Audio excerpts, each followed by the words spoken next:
the time because I've got about a 90-minute talk that's shoved into a 60-minute sack. And so I thought I'd get a few questions from the group. How many of you are doing something with functional programming now in your day job? Oh, that's awesome. Yay. Last year we asked that question and not so many hands went up, so that's really great. And how many of you have some familiarity with Lean? Okay, a lot. Okay, awesome. Okay, cool.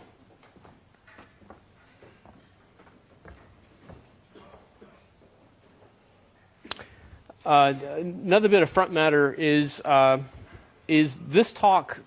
We're going to hop into these two really different areas and then see how they link up. But this talk will probably open up a lot more questions. Is kind of the point of it. And so this is one that hopefully will create some lenses for you all to see one side and the other from. And so hopefully it will create lots of questions, and then the sessions the rest of this week will help fill in some of the blanks that I just can't fit into here. And so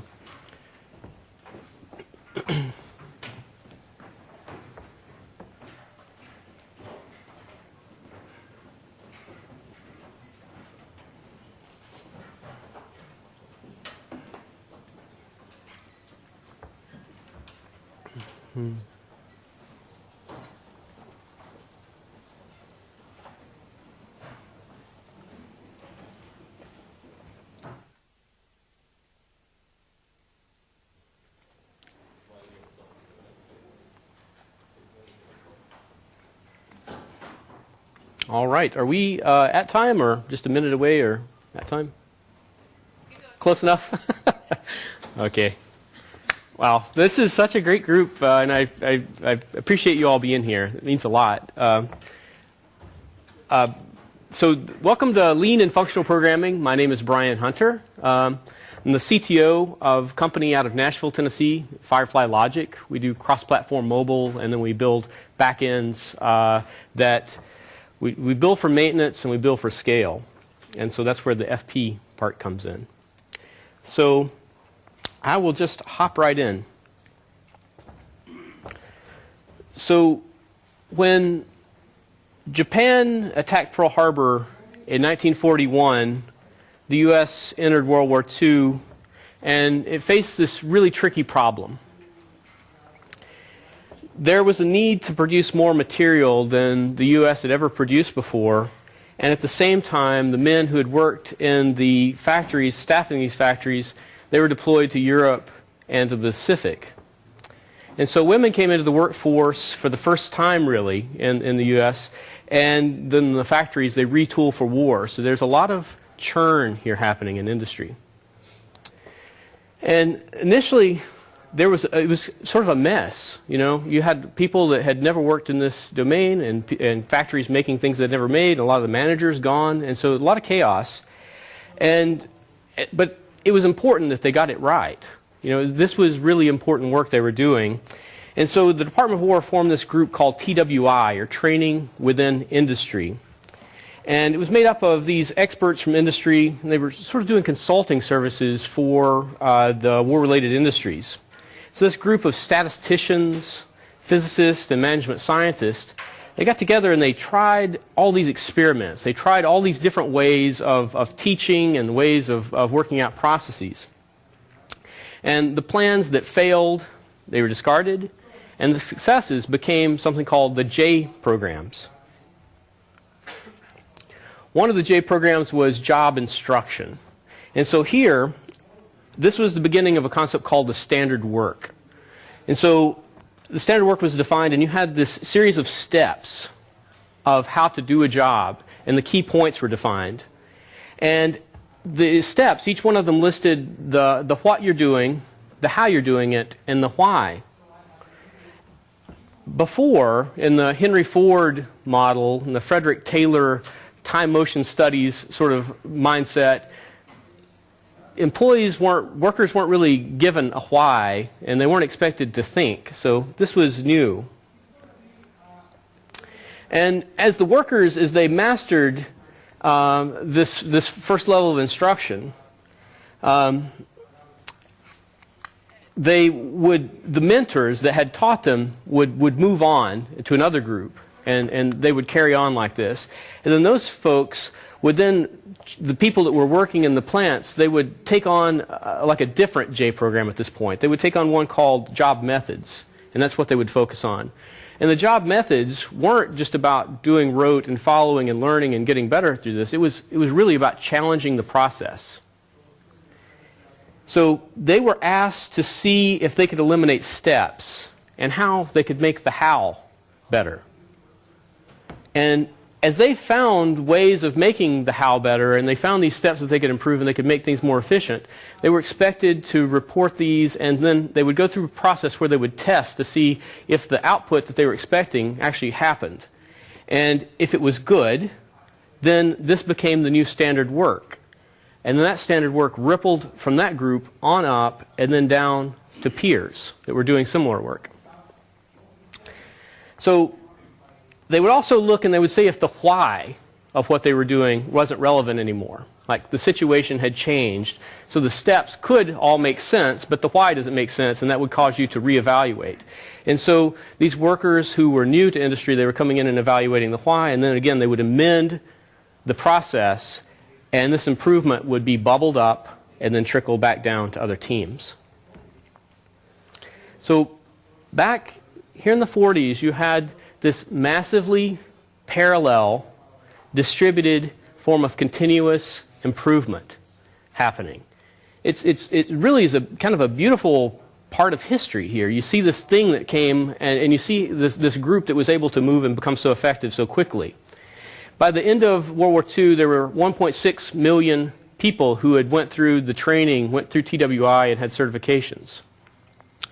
In that process, a lot of things changed. So before the war, the U.S. was making around 3,000 airplanes a year. And by the end of the war, they had produced 300,000 airplanes. At Willow Run, there was a B-24 coming off the line every 55 minutes. It's just stunning. And so, under that weight, this overwhelming force was applied. The Axis basically crumbled under that. There was no way that they could have won at the point that this geared up. It's this beautiful thing, and the history, interestingly, is mostly lost. So we had everyone cheered, and everyone lived happily ever after, and that was the end of the story. But what happened with TWI? So right at 45, the program was shut down. The men come back from the war, and they went back to their work. And a lot of the women went back home. And this knowledge just went away. TWI was shut down, and the factories went back to their old way of doing things. And they could do this because the rest of the world was destroyed. You had such a mess everywhere. They could make whatever garbage and people would have to buy it because it was the only place, it was the only show in town. And so this was this sort of we're number one American exceptionalism line that everyone believed, and they didn't realize what had actually happened. They didn't know that when they were off at the war, this amazing time of learning was happening. This renaissance, really, this thing that was unlike anything that's happened before or after in the U.S. And another thing that was the case is the jobs were prioritized over being efficient. So they needed to put people to work. And so that knowledge was gone, lost. But in 1945, one thing did happen. So TWI, there was a private group called the TWI Foundation that was funded by the Department of War, and they were funded to go and help in the reconstruction in Germany and Japan. And so they went to assist, and the seeds that they passed along, these TWI seeds, they passed along to these industrial leaders in Japan, and Toyota was there. And they listened. And they knew that this was real, and they dug in. And so TWI cites, or Toyota now, they cite TWI in these visits by W. Edwards Deming, who was one of the folks that went out, quality guru that went out and basically taught this to them, these lectures. They cite that as the foundations of lean. And then a few decades later, Detroit's getting just pummeled, and everyone's talking about the Japanese miracle, and they had no idea of this history. So, since the 50s, Toyota's continued to build on top of this knowledge from TWI, and they've continued to improve it. And the amazing thing they've done is they've shared it. And so you can go off and get copies of the Toyota Way and see this in high level. And you can go down and find lower level versions of this in books like The Toyota Production System by Taiichi Ohno. And so it's this powerful set of knowledge that's out there, and it's available. It's like open source, sort of. But and so you've got this knowledge shared that they've been building on, and it's proven. And you can look at Toyota or Lean. You could sort of say these 4 points that are key. And so the first would be a long-term philosophy. You really need to have a sense of purpose that supersedes short-term goals. You need to have a sense of purpose that will survive and where you can follow that purpose even though short-term economic or financial things would get in the way of doing this. If you don't have that, you're not really stable. So first of all, you have to have this sense of purpose as to be lean. This is the key, the foundation of it. And then from there, there's an idea that the right process will produce the right results. And if you aren't getting the right results, you have the wrong process, and you need to continuously improve that process, and then that will be the standard, and then the right process will produce the right results, and so on. If you have then people that believe in this philosophy you have, this high-level philosophy, and they also believe in the idea of continuous improvement, you don't just have HR, you don't have cost, you don't have just people there. You've got this force multiplier. You can take the goals of your company and you can swing hard. You've got leverage where you can do more than you could otherwise. And so you respect the people, and then they'll be able to leverage this underpinning here. And once you have that, naturally you'll have this setup of where the people will continually solve the root cause. They'll find problems, and they will then go about the process of saying, you got a problem, how do we fix it? And go to the root of it. So companies, they go off, and all sorts of companies, they adopt Lean. And they adopt Lean because there's this proven record of reducing delivery times, improving delivery times, reducing cost, and improving quality. And the way that happens is through eliminating waste first, then reducing overburden and inconsistency. So the waste, Toyota has a funny way of defining waste that's, if you're not familiar with Lean, this will be interesting, I believe. So let's move to a thing called the Lean House. We see up at the top, we have these 3 things that we're going after. This is what we're trying to get to. Quality, lower delivery times, lower cost. These are things that software companies want. This is what we need in our day.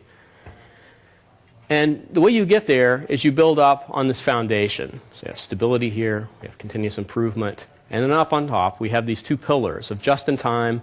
And I've relabeled on the right, yeah, still the right, and so called act on abnormality. You'll hear this term called jidoka in the Toyota literature, but it really boils down to this idea of acting on abnormality.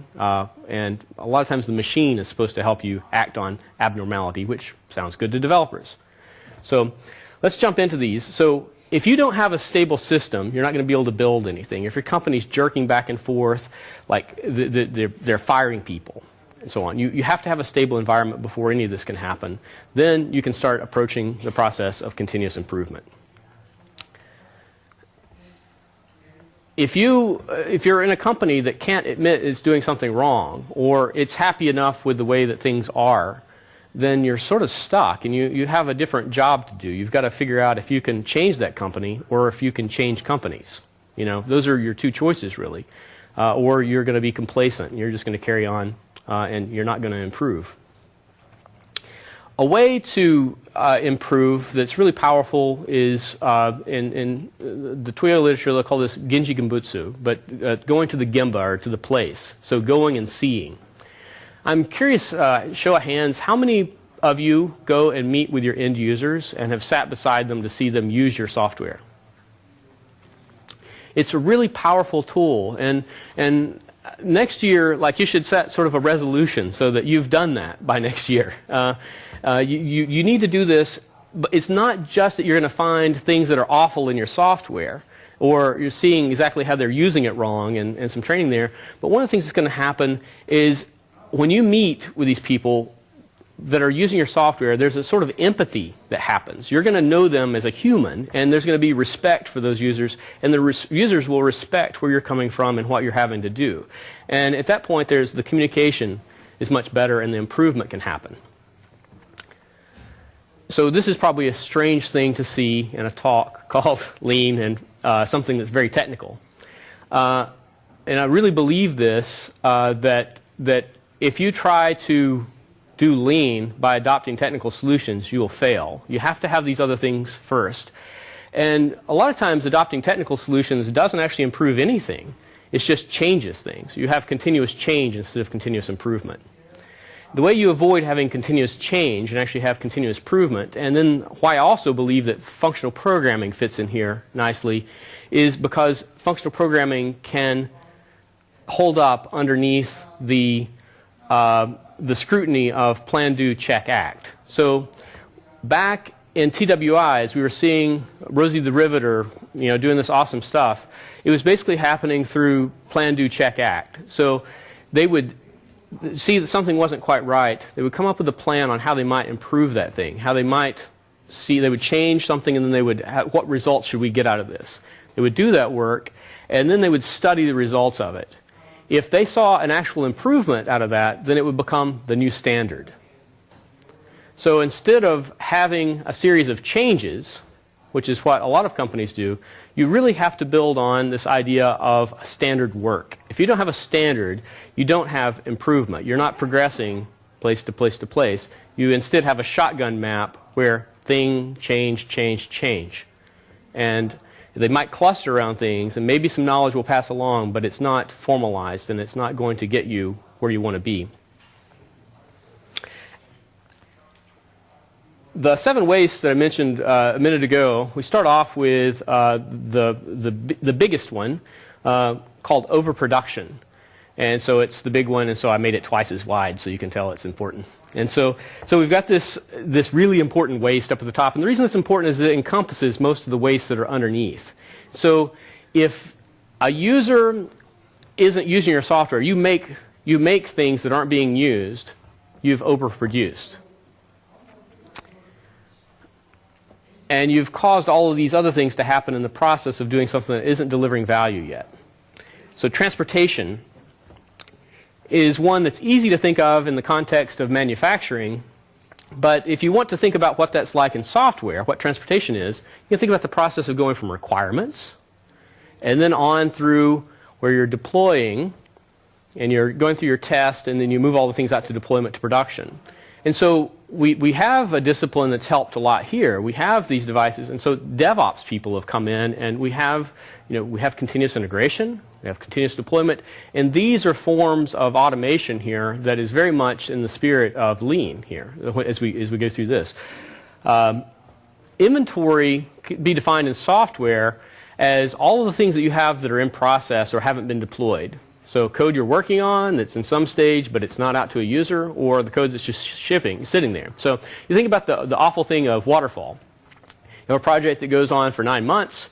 You've got all this inventory. You've had the requirements gathered. They've sat there, and you've had people work on things. And then 9 months later, the project gets killed, and all of it's waste.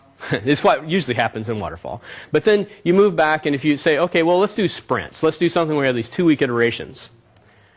You still have a great deal of inventory there because you have the requirements being gathered, and then you have people working on those things. And when you start working on that card, you start working on that feature, it's going to be at least 2 weeks till the sprint's over before anyone even sees it, really.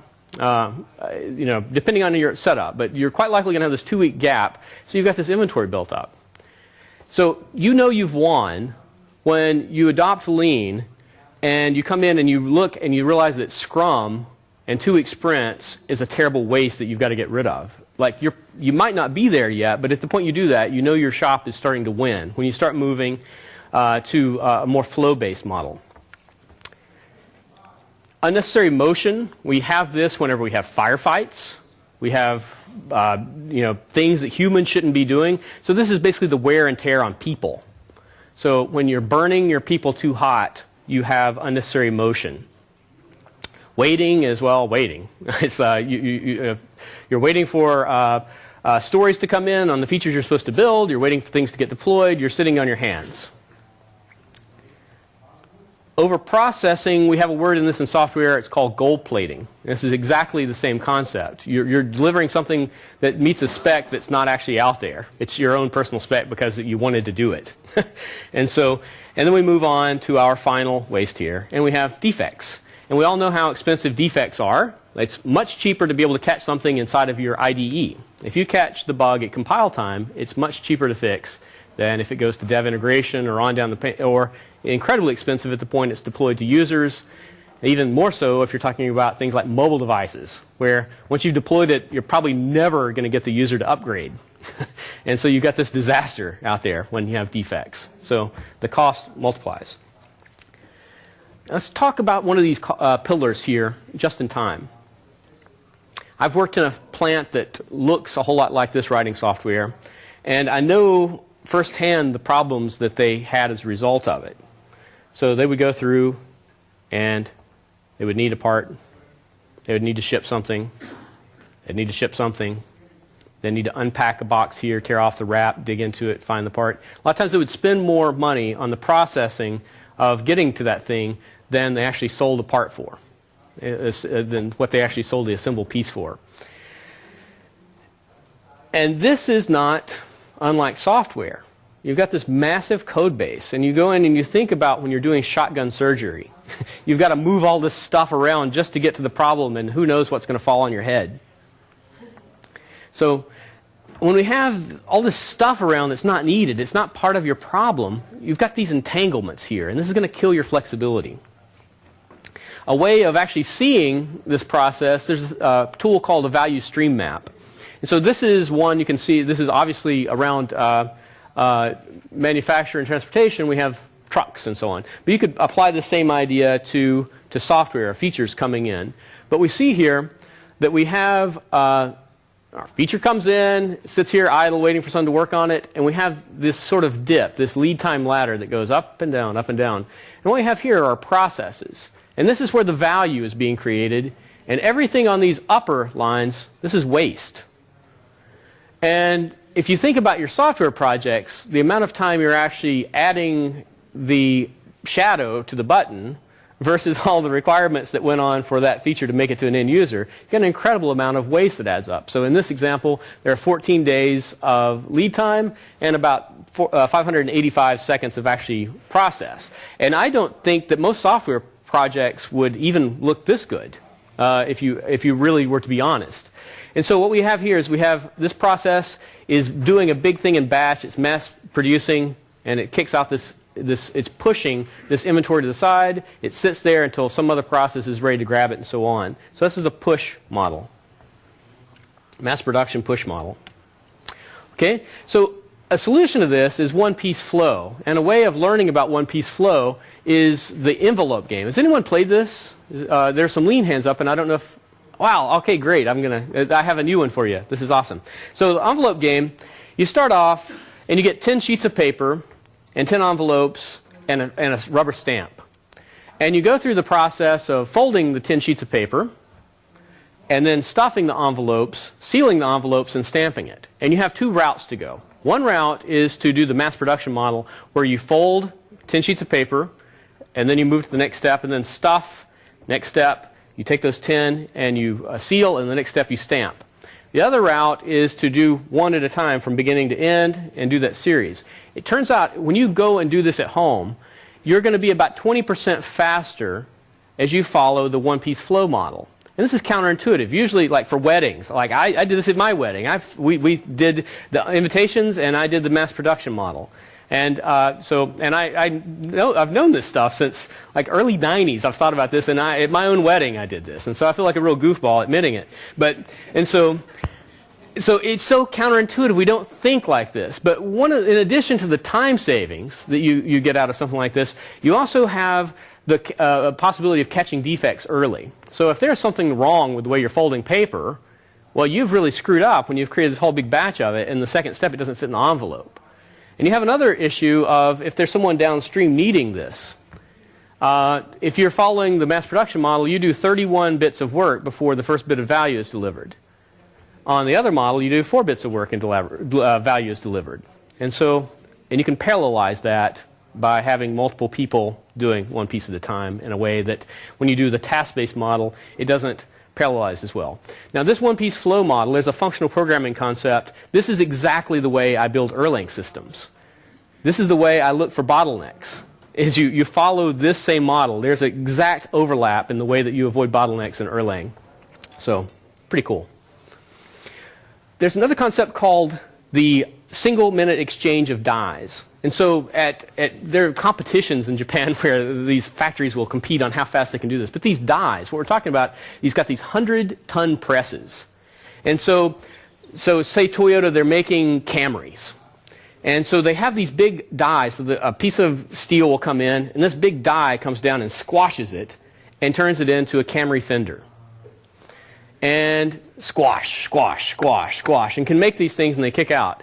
But then to change that, to move over to making a Toyota Tundra fender, you have to have a different die, and that process of moving 100 tons of stuff around can take a while. And so single-minute exchange of die is basically to say we have to get the time of doing changeovers down to a single digit. And this concept is very applicable in software as well. If you don't do this, what you end up doing is you're mightily tempted to do mass production. If it's going to take you a lot of time to move from one mode to the next, you're going to produce a whole lot of things. You're going to build 1 million Camry fenders and then do 1 million Tundra fenders, and you're going to move on like this back and forth. What Toyota really wants to do, and what we really want to do as software, is we want to make a small batch, just as much as needed for the people downstream for us, and we want to be able to switch quickly back and forth. It's hard, and you have to improve your process in a way. But as you improve your process, this process is no more costly than the other processes, and you still follow a pull model. So pull, it's like there's a concept of flow if you can, pull if you can't, or pull if you must. And so the idea of pull is produce what you need, and only as much as you need, and when you need it. When you do this, you're able to then see the problem. You're forced to see the problems that are there because you don't have this big amount of inventory that's hiding your problems. 2-week sprint, something can go wrong where you're goofing around with Visual Studio or something for 4 hours, and it gets swallowed in the whole time frame of that 2-week sprint. It doesn't really show up, and no one's really challenges anything there because you got your work done. You worked a little bit harder, but as a result of that, that problem doesn't get fixed for everyone else. But when you're locked down and people are waiting and they're starving, if you're not releasing your feature, there's someone sitting idle, they're waiting. When that happens, when you lower the water level, it forces people to then solve the problems. So you want to lower the water level so you can see the issues that are down below. So here is a word that I bet you've heard of. So you'll hear this idea that all there is to lean is the Kanban, and it's really funny because Kanban is this one tool out of lots of tools, and the tools aren't the most important things. The tools are just methods of getting there.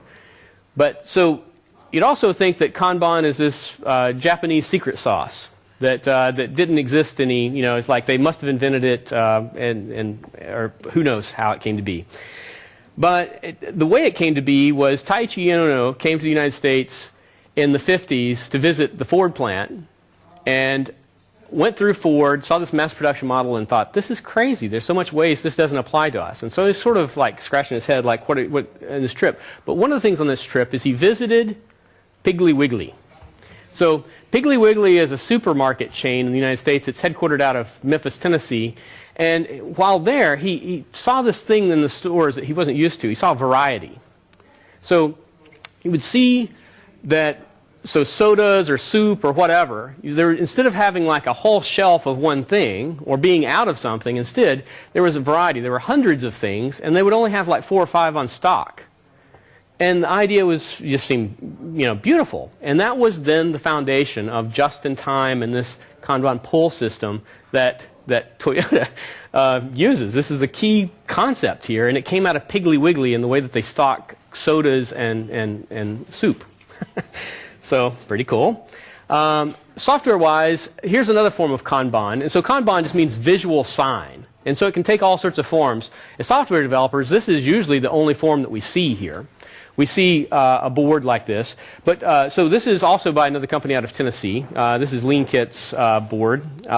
And so you can track through. You can see we have queued up of things that we need done, and we've prioritized things. And people then can pull whatever has been spec'd here, and they can take this and start specifying this. And when the specifications are done, they can move it over to ready. When things are moved over to ready, then development can then pull from that and so on. And we start moving across, and we're pulling across the whole way. Interesting thing is we can look at this board, and well, this is an awfully big board, but on a small board, we'd be able to stand 3 meters away, and in 3 seconds, we'd be able to see the problems. Because we would see something like, on development, there is a ton of stuff in process. And so that means people are context switching. Or we would see that there's a ton of stuff ready that's not being pulled yet. And so we could see that from a distance, we'd know how to react to it. Okay, another tool, same kind of level as Kanban is a tool called 5S that maybe is less familiar. And so 5S, sort, straighten, shine, standardize. So sort is removing the unnecessary things. So in your code base, you have code that's unused, you have methods that aren't used, you have commented code. Remove that stuff.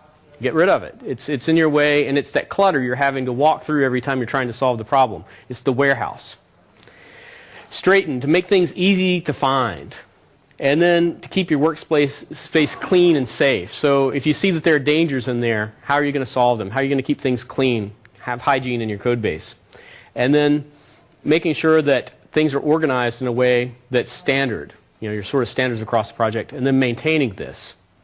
So we call this refactoring. And this is the answer to the waste called waiting.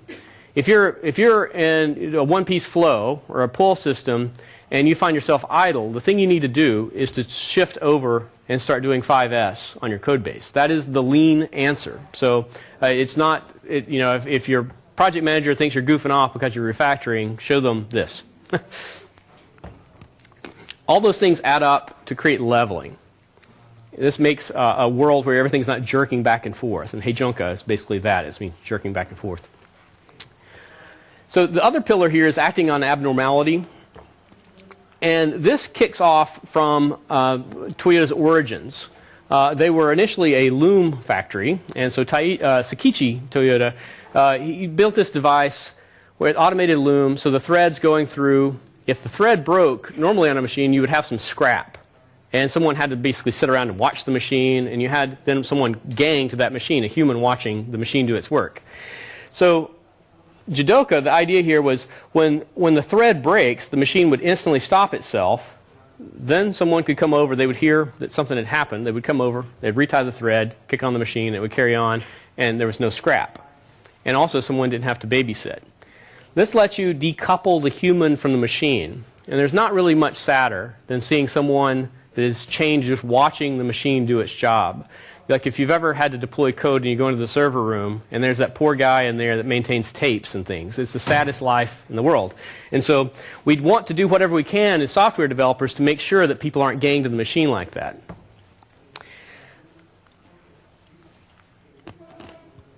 Mistake proofing, this is my favorite of the tools in the whole toolkit here.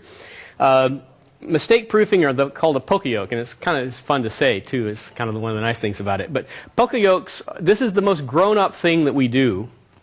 As a speed, this is the most grown-up big thing that we do. And what it is if there's a mistake that can happen, we try to make sure that if that happens, that tragedy doesn't result from it. We try to minimize the impact of the mistakes.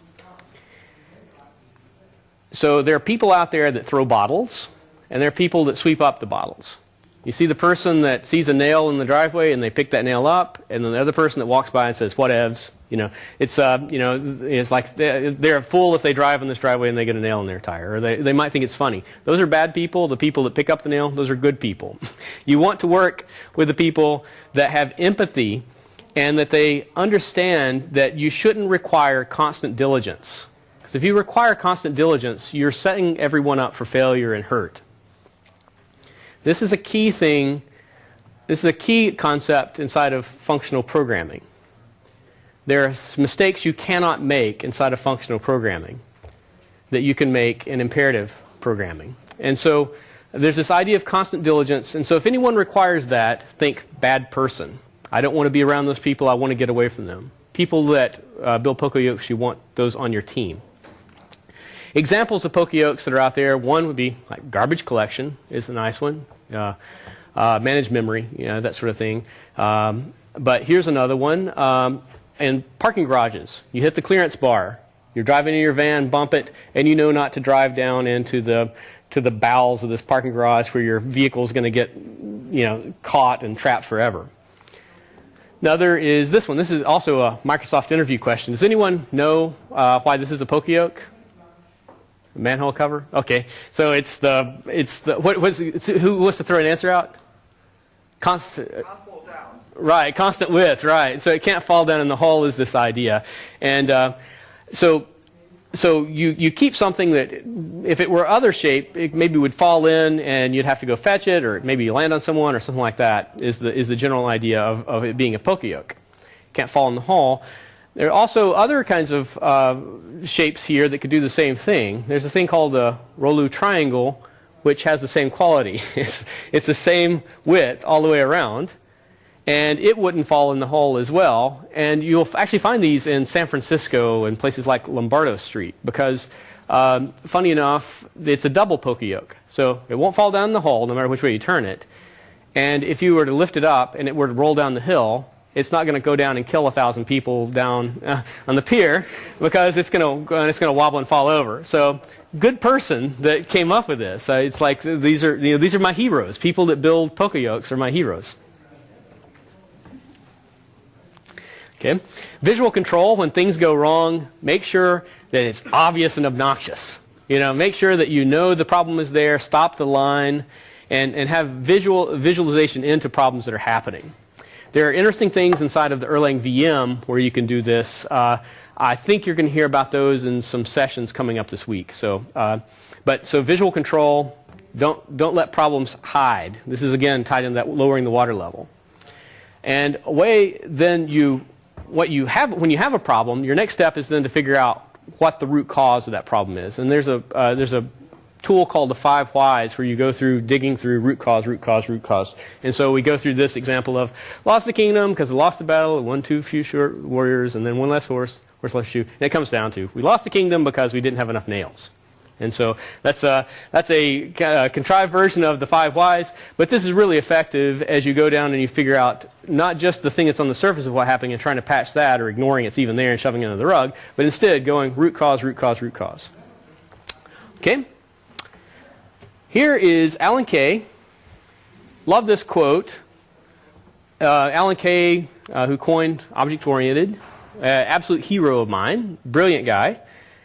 And this line is beautiful. Perspective is worth 30 IQ points. And so the people that came in here that had no idea of Lean, you have another lens to see software through now. You have this idea, you know now what books to go in and learn more about things. So you have this additional lens, and so you've bumped up 30 IQ points.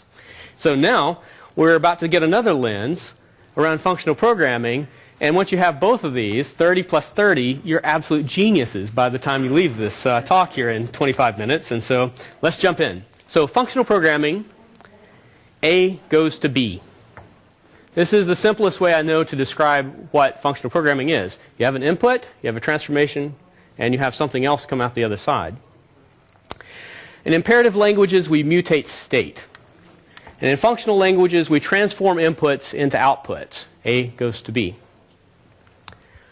Concept called, this is a really important concept in functional programming, referential transparency. You'll hear, if you were at Venkat's talk last night, you would have heard him describe referential transparency, and he would have talked about the idea of memoization. But I'm going to take a different approach to it. We're going to see referential transparency visually.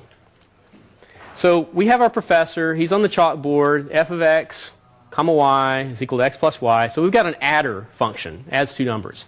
When we call into this, we say 3, 2, you're going to get 5. It doesn't matter if it's the professor's birthday. 3 and 2 still yields 5. Doesn't matter if the professor's evil twin is off in his evil lair on his chalkboard and doing a similar sort of function on the board. Has no effect. 3, 2 yields 5. Getting drunk. He changed it into a subtraction. Their mom calls them, wishes them happy birthday. Whatever is going on out there has no effect at all on our 3, 2 yields 5. This brings us to a line by Joe Armstrong that is really about referential transparency. So Joe Armstrong is the creator of Erlang, and this concept is taken really seriously in Erlang, where he says the problem with OO is you ask OO for a banana, but instead you get the gorilla holding the banana and the whole jungle. So you think about what we do, and every method call, we're sticking our hand in that thing, and we're saying, okay, method, but you still sort of wonder, is like, what was passed on the constructor? Has this method already been called, and has it mutated some state underneath? And you've got to kind of careful, and all this guards, and you've got to be diligent. And what is it you think about things that require diligence? Those are the bad things, right? You want to stay away from that. So you've got to be diligent whenever you stick your arm in that thing. And what happens if someone is on another thread calling that same method at the same time you are? There are so many things that can go wrong. It's a dangerous place. And this is one of the key defects that as we move to FP, we move away from. And we improve our quality. We improve our stability. We can continuously improve on top of this. Another one of these is immutability. So this is like a kind of a thought thing for a second. I want you to kind of picture so we're in this world, and it is not just illegal to steal, but it is absolutely physically impossible to steal. You cannot steal things. No one can steal things.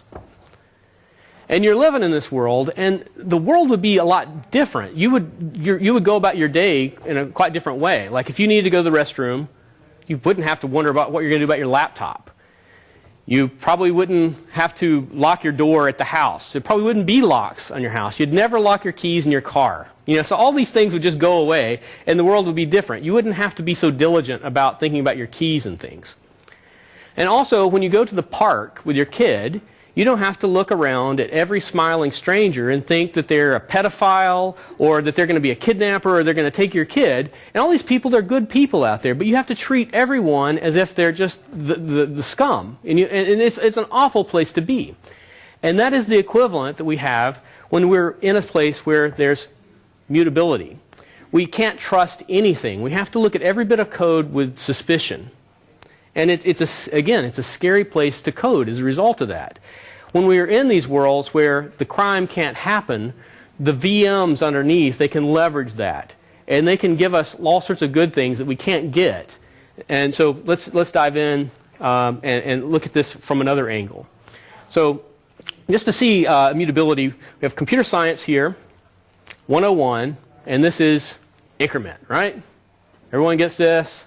They get their A. They go home. High school math, you do that, you get a fail, because that's wrong.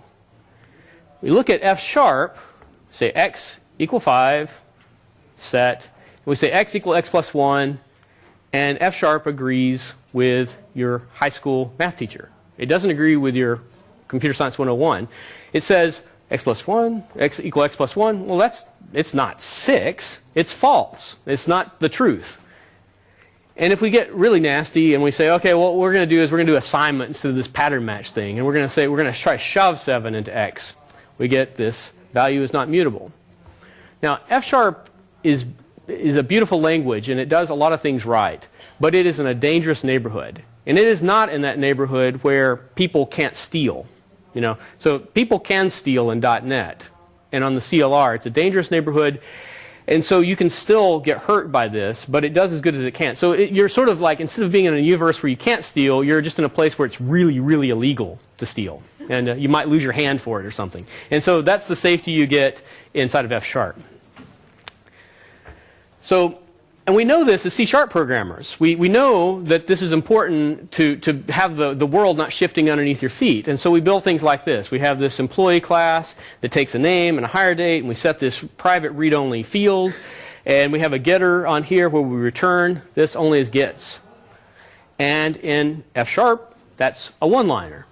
And this is absolutely equivalent, except it's not quite equivalent, because what we have, the problem in our in our C-sharp is if things change again, we have to make sure, we have to be diligent. We have to go through, if there's another field, we have to go through that whole exercise again. If something changes underneath, we could screw up and introduce the bug because there's more code there. It requires diligence. There's more inventory in front of us.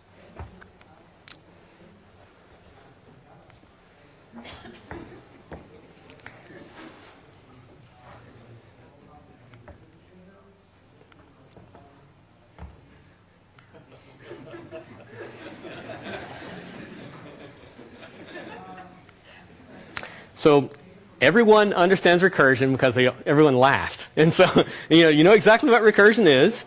But the idea of why it's so important inside of functional programming is interesting. And it really comes down to this. In imperative code, we have loops.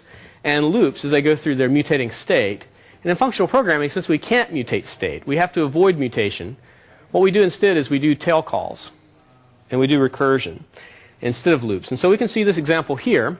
We have some Elixir code. Who all has seen Elixir before? Okay, great. You know what? This week, Jose Valim, the inventor of the language, is here. And the inventor of the awesome framework that lives on top of it is here as well. So Jose Valim and Chris McCord are both here. And then there's Torben Hoffman's also giving 2 talks on Elixir. So check them out. So here we have our big server. And we have, you see at the bottom here, where we come in our loop, and we tail call, and this is just going forever and ever and ever. And this doesn't burn the core up, and it doesn't Stack Overflow. This is how you write systems that run for years and years with no downtime. You know, this is the template of building a server in Erlang or in Elixir. And so beyond just the tail call recursion here, there's an interesting thing that comes in, and we'll talk a little bit about the single minute exchange of dies here. So this basic server here, I could spawn a process based on this, and that process could be out there running, and I could change this, and I could say, you know, I don't want it to be a do-nothing server. I want it to be an FTP server. And so then what you do is you would add the logic there inside of this loop that would call off and make it be an FTP server, compile. The server that's been out there running for months and months is all of a sudden now still running, is now an FTP server. It didn't have to shut down, didn't have to change anything. We realize FTP is kind of crusty and we want to be HTTP. So we change the code again, deploy, and push it out there. And hot code loading, we have then an HTTP server. And so this is the way you build things in Erlang. And in Elixir as well, you have this power of actually changing the machine while it's running. And so it ties in, I think, really nicely with the single minute exchange of dies. Other concept in FP higher order functions. We know this. So a function that takes a function as an argument or returns a function as a return value. We see this. We know this because of LINQ. All of us would have probably been introduced to it through LINQ. We would have seen this case here where we have our mail. We have a function, returning this thing. We're passing it into our where. We could have passed another function in there. And so this is functional programming. This is beautiful functional code because LINQ is functional. And if you've noticed, when you're in your LINQ parts of your code, where you're doing LINQ to objects, those parts of your code are the places where you have fewer bugs. It's when you're doing your iffy conditional logic stuff where you get hurt. And that comes down to an issue that really around FP being declarative. And to jump back a bit, what declarative means and what OO and how in FP how they vary, it's not just a recent thing. So if you've thought like this whole FP thing seems quite a bit different. This whole FP thing, how did they get so many things right? Well, they've been working at it for a while. So the roots of computing go back to the 1930s at Princeton, and you had Alonzo Church there, the father of the lambda calculus, functional programming, before computers existed. And one of his doctoral students, Alan Turing, was there. Turing went down the path. We have imperative programming that grows off of that, and then Church down this declarative path with functional, data flow, and logic. So those are the origins.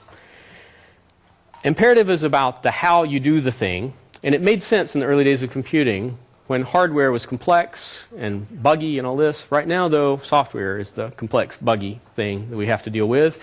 And so it's declarative focuses on the what you do instead of the how you do it.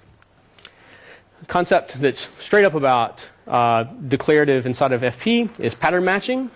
A great example of that, I think, is the change counter. So we go through, we have a change counter, we have it here in Elixir. Okay, we're going to run this change counter. We got our list of penny, dime, dime, quarter, slug, nickel, and we have a count. We're going to start off with, we have 0, we've counted so far. So we fall in, matches penny, tally plus 1, matches dime, tally plus 10, dime, tally plus 10. And see our tail is shrinking each time. We're cracking the head off, and this is this recursive function going with this pattern match. And so as we go through this, we can see this and we can understand this. And I've taken code like this where I've ported C# code that was 30,000 lines of C#, and I've ported it over to Erlang, which would look very much like this in the pattern matches. Ported it, and it would boil down to less than 1,000 lines of Erlang code. And that code, I could bring a VP in. The VP could do a Gemba. They could come and see. They could look at the code, and they could understand what the code was doing. They knew it was going through ACH transactions, and they knew when we were dealing with international transactions and checks and cards and so on. They could look at that code. They could not have went and done the Gemba. They couldn't have gone and see inside of the 30,000 lines of C# code. And we fall on out. Tail value kicks out, 51. We're done. Another example, so another form of pattern matching, like this picture. And we have a discriminated union in F#, circle, square, triangle, rectangle. And we have our get angle, and we have a pattern match against those things where we can come up with the area.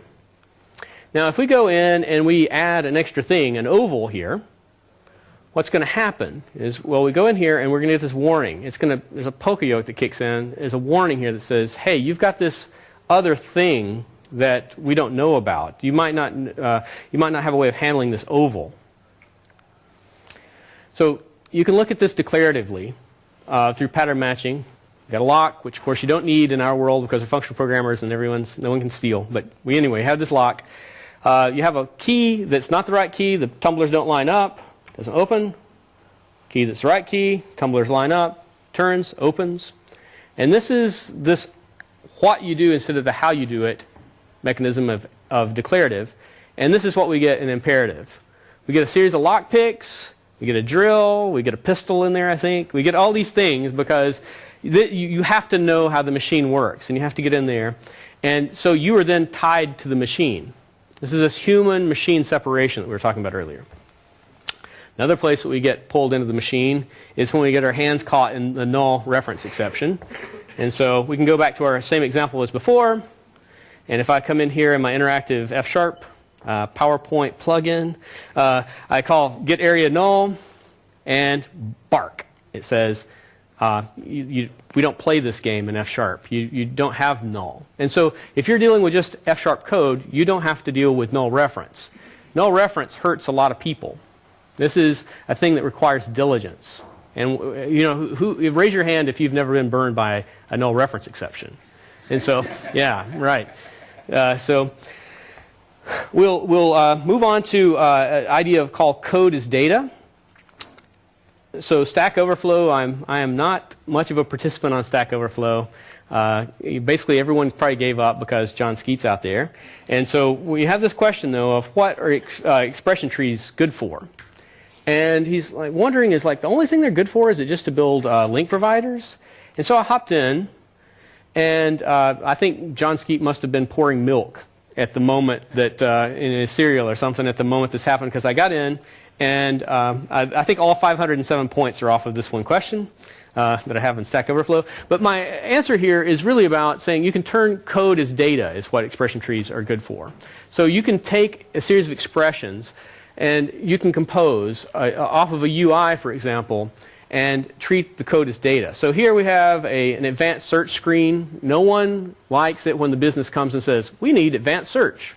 And so, but you can actually start liking advanced search once you get a hold of functional programming, because it allows problems like this, hard problems, can just be devoured by FP.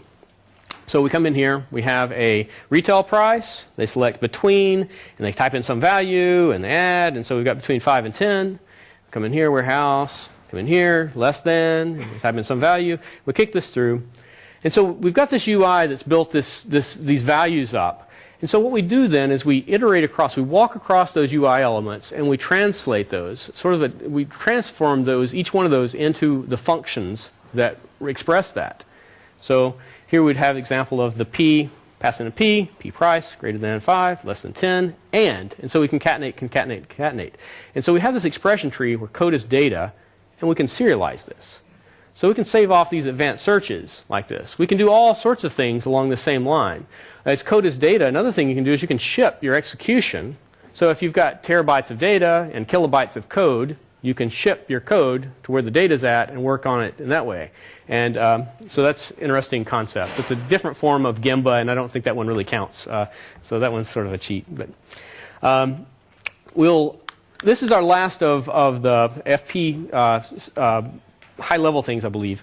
This is separation of data and behavior. So Martin Fowler, he says that if you have a class that if you separate your behavior from your data, then you have an anemic domain. Would be the sort of wag your finger. But there's another idea by Uncle Bob where he talks about the single responsibility principle. And he'll go on saying, a class should only have one reason to change. Well, if a class has data and it has behavior, it already has two reasons to change. And so at the core of it, I really believe this. And so it sounds like sort of like a wink wink sort of thing, but I really believe that this is an issue, and it causes a lot of trouble in these entanglements that you have then inside of OO. What you have instead in functional is you have these functions and you flow data over them, and they can go one piece flow into each other. So you pipe forward in F#, pipe forward in Elixir, these ideas of the thing flowing through.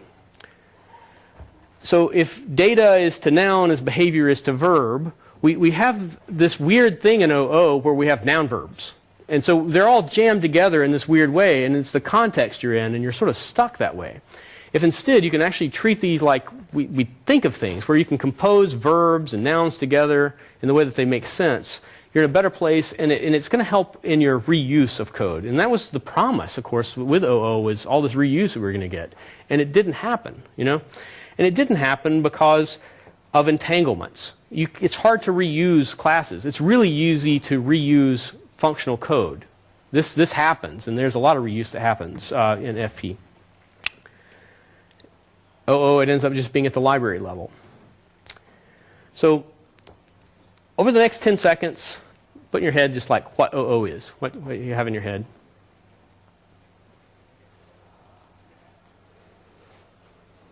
So here's what Alan Kay has to say. He says, I made up the term object-oriented, and I can tell you I didn't have C++ in mind. And he did have something in mind that if you stick around for the next session, Jan's talk, he's going to go into this. And so that'll be my cliffhanger there, and I'll go ahead and leave this. But it's very it's what he described is much more in the territory of functional programming than what we have on our desk that's called OO. So these ideas of lean and FP together. So to improve, you have to have stability. And as we have these formal constraints down in FP, it creates stability. We can build on, we can improve on.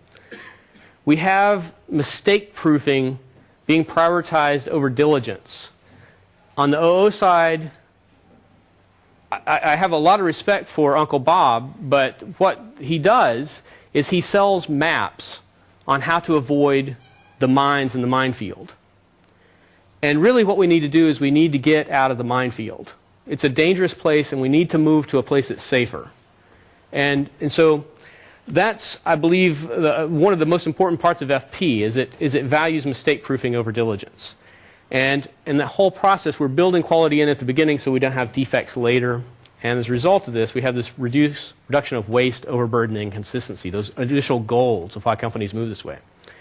So in our last little wind-up here, I want to talk a bit about why companies fail at FP. So I've went to companies and we've talked about deploying F# and talked about deploying Erlang, and they said, our developers aren't smart enough. And you just sort of slump. And it's like, this is awful. This is a terrible company. I don't want to be here anymore. I don't want to build software for you because you're bad people. If you think your people aren't smart, you need to be training them up. Instead of this, it's just mind-boggling that they're allowed to work on this stuff, but they're not smart enough to do the thing better. And it's a terrible place. And so if you catch yourself where your company's not respecting you like this, you need to consider moving to a company where they do understand that you need to be leveled up. You need to be able to take control and to build quality and to move forward.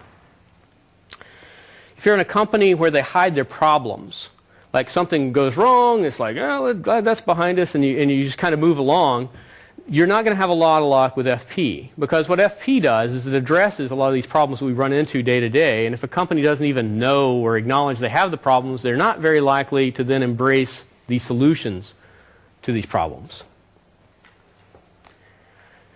And this is more on the developer side. So a lot of times the folks that are most keenly interested in FP are also the ones that don't go out. And so not many hands actually went up in this group when I talked about have you sat with your users, the end users. And so it's a funny thing. It's sort of the mindset that's led us here. We're fascinated with technology, but we sort of lose and we don't go off to the people. We don't get to see the actual need. But if you do that, if you go out and you see these actual needs, you'll see places where flexibility matters. You'll see places where quality matters, where people can get hurt.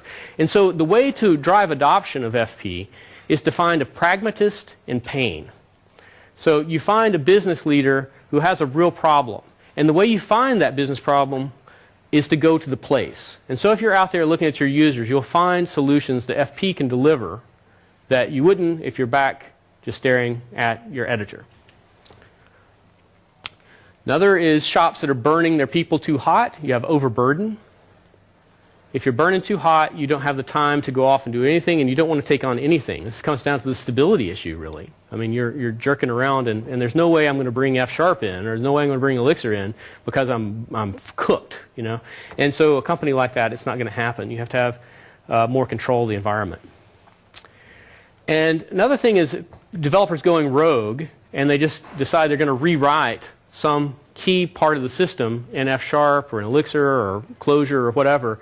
And they're going to do this moonshot. They're going to just try it and see if it happens. But they haven't then first went through the plan, do, check, act cycle. They haven't actually done proofs. And so what's likely to happen is you'll have a ban on F# the next week, and then you won't be working there probably. But if instead you actually go through this plan, do, check, act cycle, you're likely to get the respect from the business, and they will understand that this is a way of actually improving things, and they have the evidence backing it, where you went through your proofs. And then, of course, short-term prioritization. It's like, oh, we don't have time to learn a new language right now. We don't have time to do this. And you're prioritizing that short-term goal, even though you would have more time if you were spending less time fighting fires. We look at why companies fail at lean, and it's exactly the same list.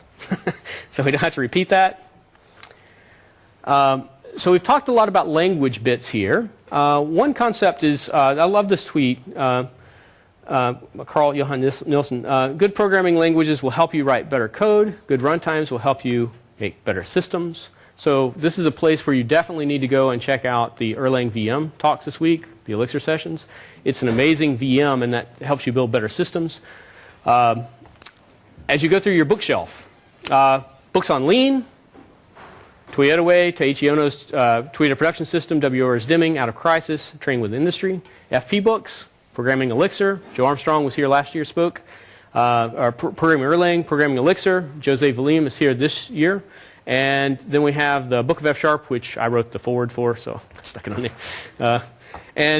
So we're way past time, 2 minutes almost. And so if you would, on the way out, please vote. And then the other thing that I would really request you to do is to go grab some coffee, go get a refreshment, whatever, and then come back here and see Jan's talk. I've seen the slides for it. It looks amazing. So please do that. And I will be around to answer any questions you have. But all I can say is thank you all so much for being here. This is a great audience, and it's an honor. Thank you.